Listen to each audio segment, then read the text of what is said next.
여러분 인생은 기다림의 연속이다라고 봅니다. 여러분의 삶을 한번 돌아보십시오. 우리가 어린아이에 있을 때는 어른이 되기를 기다렸죠. 그리고 청년 때는 결혼을 기다리거나 혹은 직장을 기다리기도 합니다.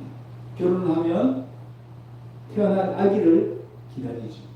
또 아기가 태어나면 그 아기가 자라기를 기다리고 또 그 아기가 결혼하면 손주를 기다리죠.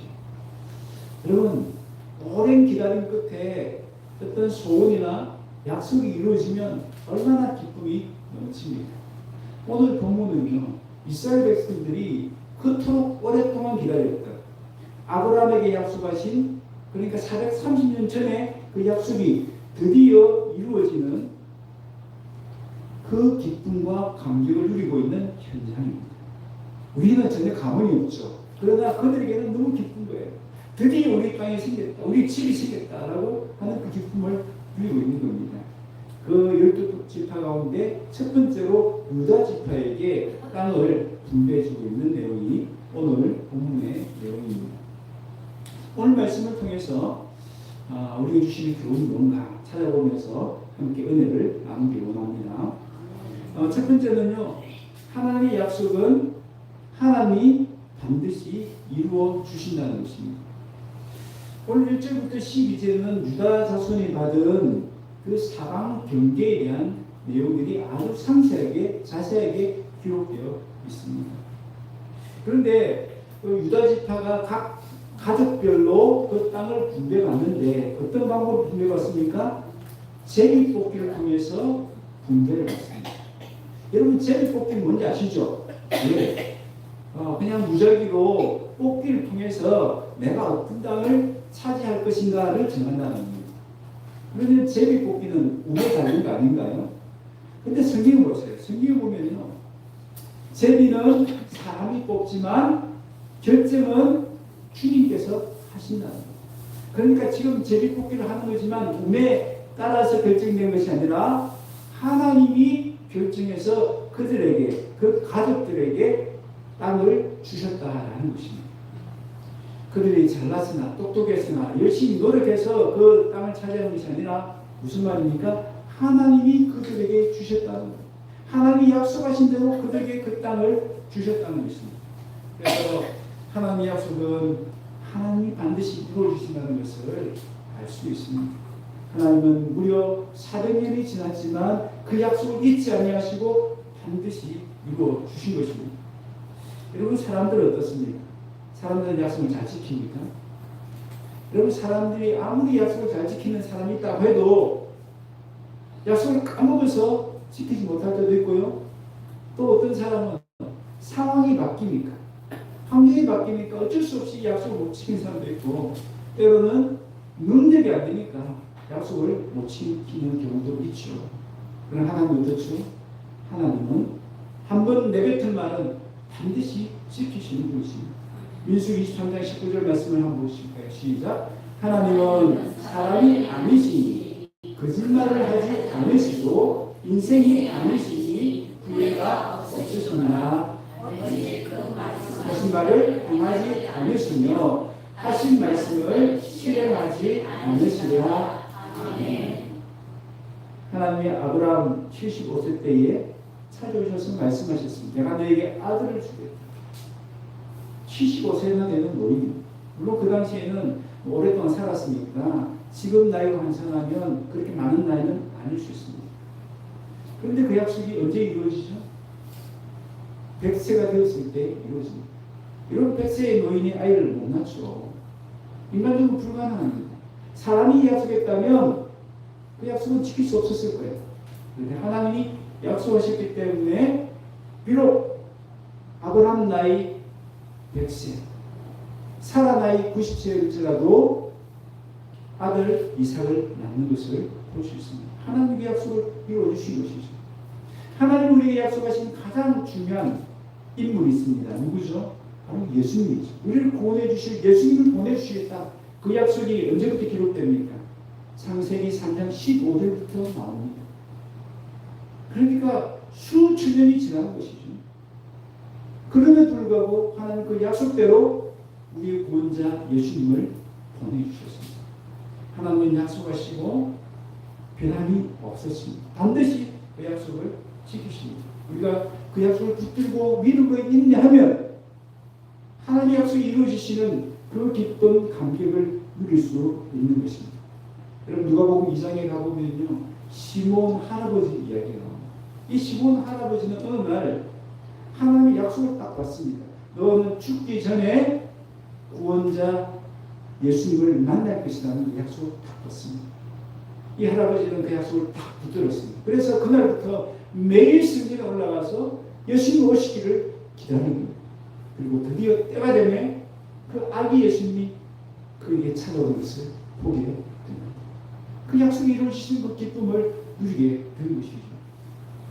오늘 저와 여러분은 무엇을 붙잡고 계십니까? 하나님의 약속을 붙들고 계십니까?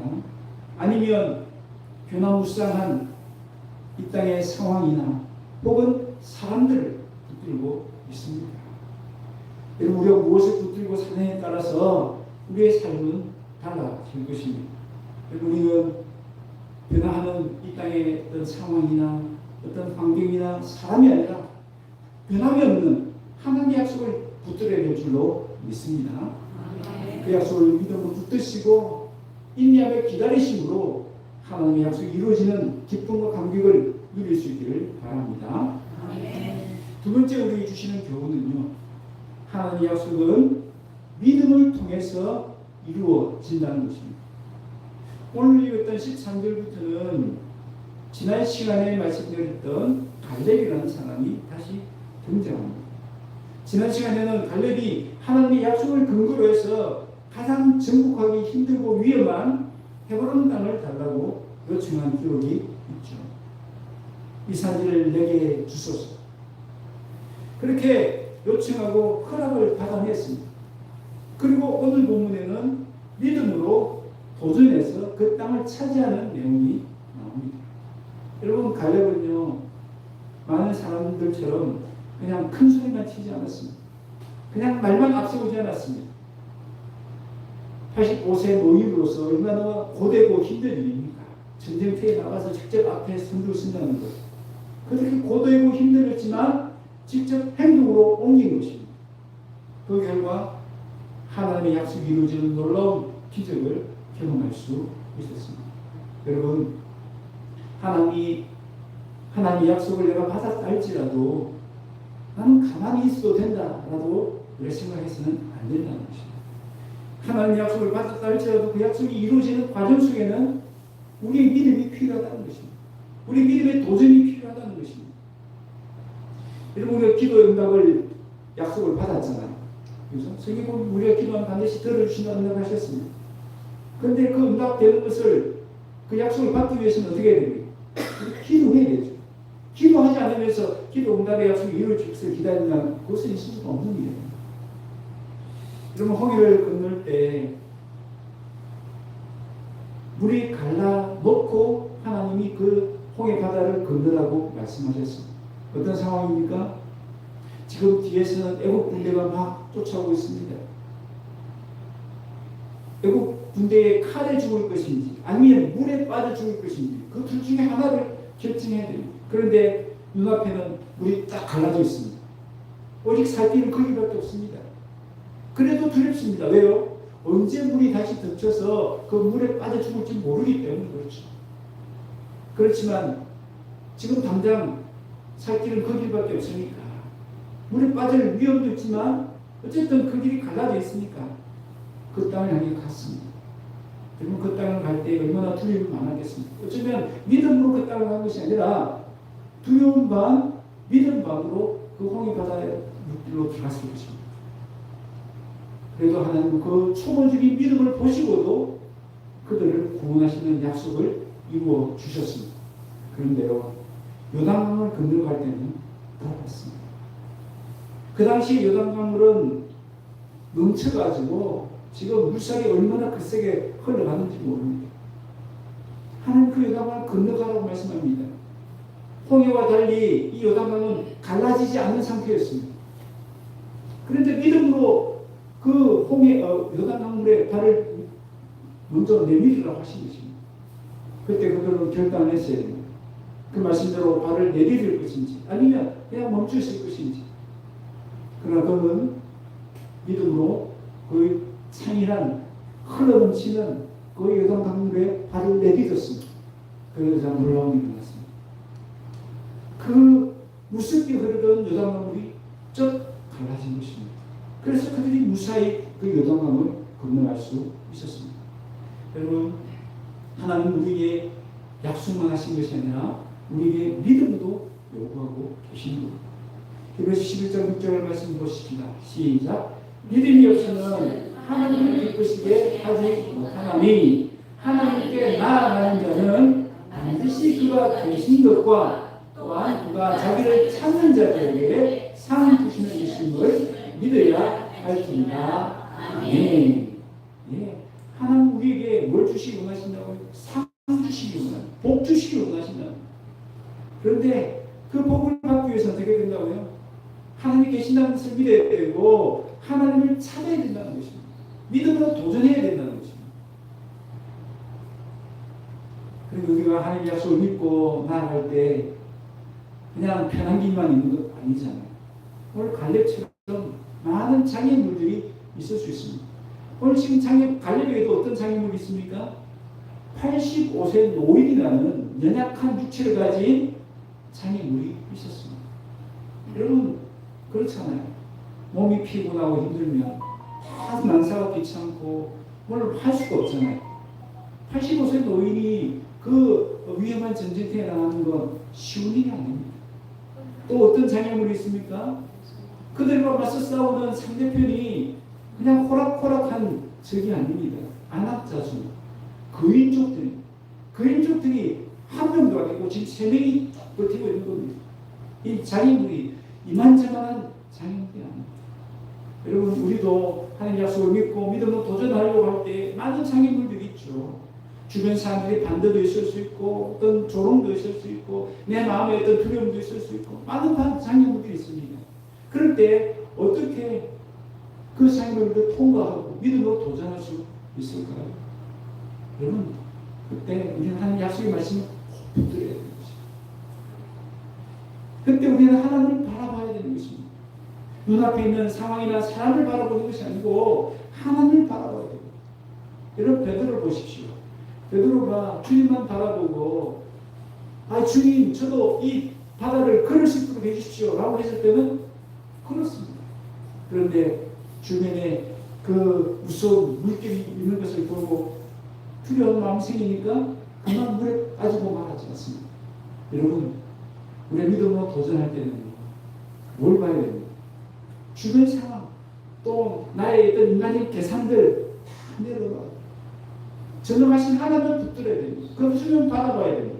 그럴 때 믿음으로 돌파해낼 수가 있는 것입니다. 브라더 엠뷰로라는 사람이 있었습니다. 이 사람은요, 우리 냉전칠에 아시죠? 예전에 이제 공산권과 민주진영이 막 치열하게 싸울 때가 있었습니다. 그때는 이 공산권들, 특히 소련 땅 이런 데는 종교적으로 기독교를 금지했고요. 많은 탄압을 했습니다. 그래서 당연히 성경책은 금지 목록에 들어가 있었습니다. 그런데 이분은 그 땅에 있는 하나님을 사랑하는 사람들이 있기 때문에 그들에게 어떻게든 이 성경책을 전해야겠다라는 사명감이 있었습니다. 그래서 모든 위험을 무릅쓰고 이 성경책을 자동차에 가득 싣고 그 국경을 넘어갔습니다. 넘어갈 때마다 위험하죠. 얼마나 경계가 삼엄하겠습니까? 막 자동차를 뒤지지 않겠습니까? 성경책이 나오면 바로 체포가 되는 겁니다. 그럴 때마다 이분이 하나님께 기도했습니다. 하나님, 우리 주님이 계실 때에 소경의 눈을 뜨게 하신 분이 우리 주님이시지 않습니까? 이제 제가 전 땅에 있는 하나님 백성들을 위해서 이 성경책을 들고 가는데 그때와 반대로 역사해 주십시오. 저들의 눈을 어둡게 해주십시오. 보지 못하게 해주십시오. 여러분 그렇게 기도하고 갔다는 거예요. 그런데 그때마다 놀라운 일이 났습니다. 여러분 자동차 안에 그렇게 성경책을 가득 채워 갔는데 한 번도 걸리지를 않았어요. 무사히 통과해서 이 성경책을 다 전할 수 있었다라고 합니다. 여러분, 우리도 하나님을 기다리지만 하나님도 기다려주십니다. 뭘 기다려요? 하나님은 하나님 때를 기다리세요. 하나님 때가 되어야 하나님 일을 하실 수 있으니까 때를 기다리세요. 또 뭘 기다릴까요? 믿음으로 도전하는 그 사람을 기다리는 거예요. 우리가 믿음으로 도전해야만 믿음의 역사를 이룰 수 있으니까 믿음으로 도전하는 그 사람을 기다리는 거예요. 그래서 수많은 믿음의 역사의 현장을 보면요, 믿음으로 도전한 그 사람을 통해서 하나님 일하신 것을 볼 수가 있는 것입니다. 여러분, 하나님 오늘 나를 기다리십니다. 내가 믿음으로 도전할 때를 기다리십니다. 나의 한계에 갇혀서 사람들의 어떤 선입견 안에 갇혀서 도전하지 못했던 그 믿음의 도전들, 그 믿음의 도전을 하기를 기다리십니다. 도저히 믿지 않을 것 같은 사람들에게 복음을 전하도록 기다리시는 거예요. 도저히 이루어지지 않을 것 같은 그 일들을 위해서 기도하며 도전하기를 기다리시는 거예요. 여러분, 우리가 그 하나님을 믿고 믿음으로 도전할 때에 하나님 때가 되어서 하나님의 방법으로 이루어 주시는 것을 보게 될 줄로 믿습니다. 우리 앞에 있는 장애물만 보지 마시고 그 장애물을 뛰어넘는 하나님의 진정하심을 믿고 의지해서 믿음으로 도전하시는 거예요. 하나님 놀라운 약속이 이루어지는 것을 경험할 수 있는 저희가 되시기를 바랍니다. 마지막으로 우리에게 주신 교훈은요, 하나님의 약속은 담대한 기도를 통해서 더 풍성해집니다. 우리 담대한 기도를 통해서 하나님의 약속이 더 풍성하게 이루어지는 것을 경험할 수가 있는 것입니다. 오늘 본문 16절부터는 새로운 인물들이 등장합니다. 갈렙의 딸 악사, 그리고 그의 사이가 되는 온누이라는 사람이 등장합니다. 갈렙은 그의 세 사람을 물리치고 거기에 만족하지 않았습니다. 드빌이라는 그 장소를 정복해야겠다라고 마음을 먹었습니다. 그러면서 그 땅을 차지하는 자에게 자기의 딸 악사를 주겠다라고 약속을 했습니다. 그때 온누이라는 사람이 자신감 있게 손을 들고 나왔죠. 제가 가겠습니다. 그리고 믿음으로 도전해서 그 땅을 차지합니다. 그리고 갈렙은 약속대로 그 딸을 온누이에게 주었습니다. 그리고 드디어 이제 출발할 때가 되었어요. 그 출발하면서 이 악사가 아버지에게 요구하는 것이죠. 19절 보세요. 19절 보니까 내게 복을 주소서라고 뭘 요구하죠? 샘을 달라고 요구합니다. 여러분, 그 당시에 물이 귀하고 물이 없는 땅이기 때문에 이 샘은 정말 큰 재산과 같은 귀한 것이었습니다. 오늘 지금 저 강릉 땅에 저수지에 물이 말라가지고 지금 사람들이 이 무더운 날씨에도 제대로 샤워도 못하고 식수도 부족해서 생수를 사 먹지 않습니까? 어제 나이 보니까 그 저수지에다가 막 그 소방 헬기가 와서 물을 담고 있더라고요. 뿌리고 있더라고요. 그 정도로 물이 부족합니다. 물이 없으면 어떻게 해요? 살 수 없잖아요. 그러니까 지금 긴급한 상황이 일어난 것이죠. 마찬가지입니다. 지금 시집을 가야 되는데 그 땅에 뭐가 없다고요? 물이 없다고 합니다. 그러니까 지금 샘을 달라고 요구한 것이죠. 그런데 내게 주소서라고 할 때 이 주소서는 원어를 보면요, 그냥 단순하게 부탁했다가 아니라 강하게 요구했다는 뜻입니다. 아주 단호하게, 아주 강하게 요구했다는 것입니다. 그렇다고 버릇이 없거나 무리하게 요구한 것이 아니라는 것입니다. 이 요구는요, 아버지와 딸이라는 그 사랑의 관계에 근거해서 요구한 것입니다. 아버지가 자신이 얼마나 사랑하신지를 알고 또 아버지에게는 그만한 능력이 있다는 것을 알면서 구한 것입니다. 또한 이 물은 생존에 반드시 필요하기 때문에 어떤 마음으로 간구했을까요? 주면 좋고 안 주면 말고 그런 식인가요? 아니죠. 반드시 주십시오. 정말 간절하고 절실한 마음으로 요구했다는 것입니다. 여러분, 당시 샘은 정말 귀한 자원입니다. 오늘날로 같이 치면 저 강남 땅에 아파트 한 채 정도 될까요? 그 정도로 귀하고 값진 것입니다. 그런데 아버지가 그 셈을 몇 개 주시죠? 2개나 줍니다. 윗셈과 아랫셈을 다 줍니다. 셈 하나를 요구했는데 셈을 2개씩 해줍니다. 아버지의 마음은 그렇잖아요. 아버지의 마음. 사랑하는 딸에게 아낌없이 주고 싶은 마음이 아버지에게 있는 거예요.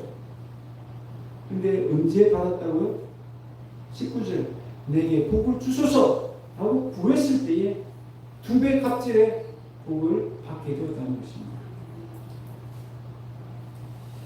여러분, 악사는 담대한 요구를 믿음과 지혜와 용기를 가지고 구했을 때에 더 풍성한 복을 누렸던 것을 보게 됩니다. 악사가 부럽지 않습니까? 나에게도 그런 아버지가 있으면 얼마나 좋을까 부럽지 않으세요? 그런데요, 우리에게 그 아버지가 계십니다. 악사에게는 갈렙이 있었지만 우리에게는 누가 계십니까? 하나님 계시죠.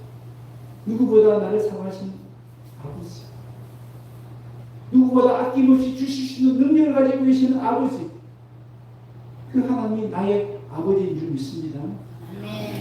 그렇다면 우리는 어떻게 될까요? 이 악사처럼 아버지에게 요구해야 돼요. 내게 복을 주소서.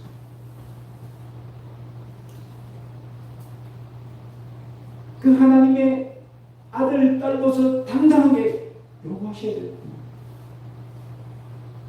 여러분, 우리가 하나님께 구하는 것은요, 악덕 기업주에게 주기 막 싫은데 억지로 월급 받아내는 그런 요구가 아닙니다. 또는 거지가 정말 불쌍한 마음으로 그렇게 불쌍한 태도로 구하는 것 아닙니다. 우리는 사랑하는 아들과 딸로서 당당하게 요구할 수 있는 줄로 믿습니다. 뿐만 아니라 이 악사에게 우리 절실하게 필요했던 것처럼 우리에게는 뭐가 절실하게 필요합니까? 하나님의 은혜와 복이 절실하게 필요한 거예요. 우리는 그 하나님의 은혜와 복이 없으면 한순간도 살 수 없기 때문에 그렇습니다. 그래서 우리는 그런 간절함을 품고 악사에게 우리 정말 간절하게 하기 때문에 요구한 것처럼 우리는 그 하나님의 은혜가 간절히 필요하다는 마음으로 하나님께 요구해야 될 줄로 믿습니다. 여러분, 그럴 때 하나님은 우리에게 더 넘치도록 채워 주시는 분인 줄 믿습니다.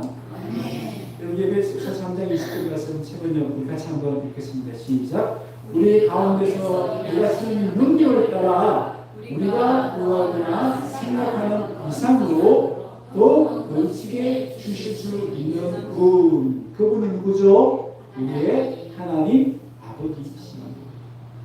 성경이 그렇게 우리에게 약속해 주셨어요. 하나님은 째째하게 우리가 구하는 것 그거 딱 맞춰 주시는 것이 아니라 더 넘치도록 주신다는 것입니다. 아낌없이 우리 주신다는 겁니다. 뭘 증거로 내세우셨죠? 내가 너희를 위해서 내 아들 준 거 봐라. 내가 너희를 위해서 아들까지 아낌없이 줬는데 뭐가 아깝다고, 뭐가 부족하다고, 내가 너에게 줄 수 없는 것이 있는데 봐라, 구해봐라라고 이야기하고 계십니다. 여러분, 하나님 우리에게 약속해 주셨습니다. 우리 약속을 받은 사람입니다. 약속을 받았다고 해서 그냥 가만히 있으면 될까요? 그냥 기다리면 하면 저절로 이루어질까요? 그렇지 않다는 것입니다. 하나님 약속은 우리의 기도를 면제해주는 도구가 아닙니다. 오히려 그 하나님 약속은 우리 기도해야 될 근거이고요. 또 기도할 때 청구서와 같은 역할을 합니다. 여러분, 청구서 아시죠? 청구서가 들이내면 당연히 그걸 줘야 되는 거예요.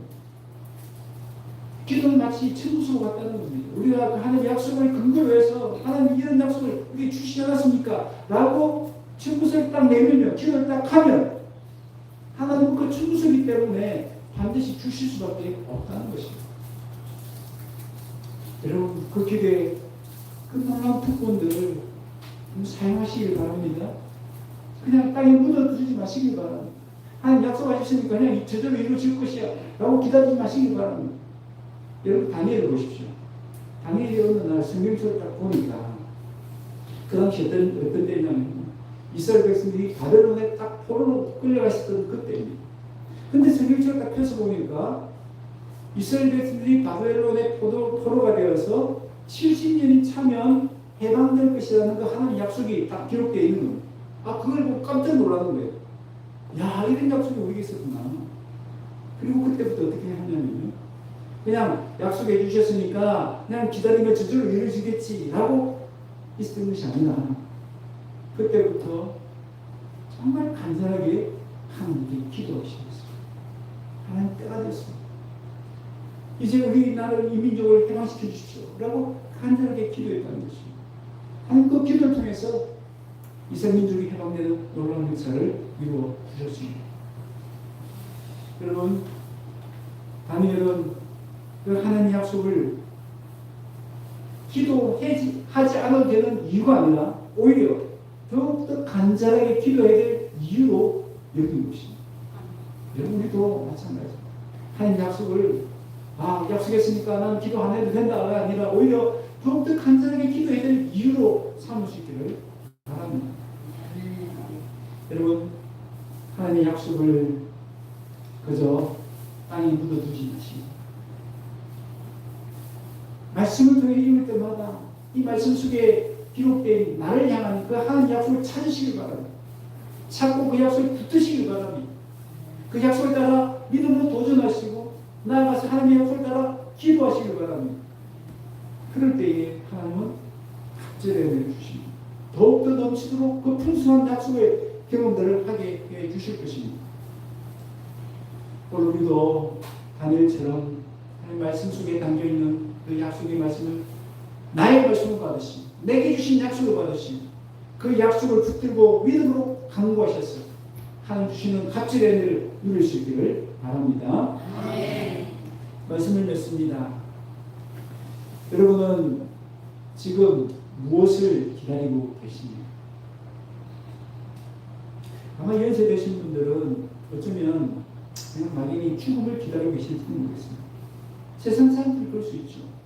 그러나 우리는 어떻습니까?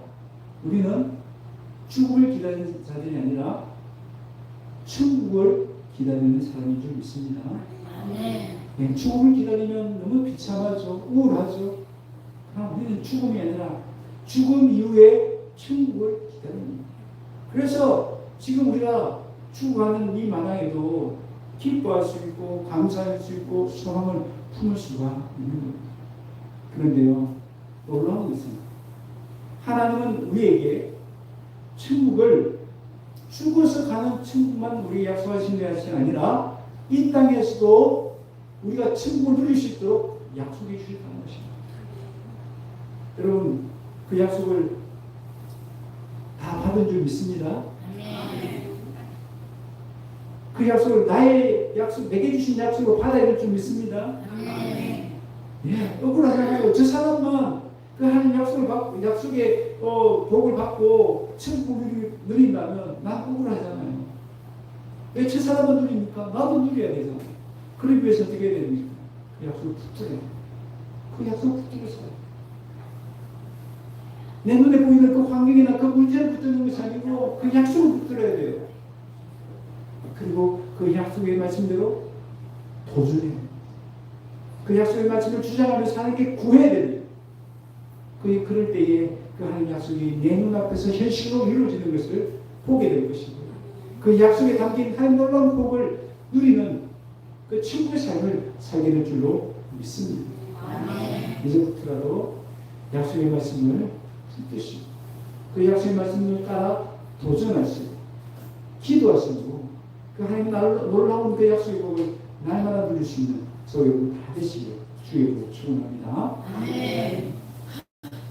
이 시간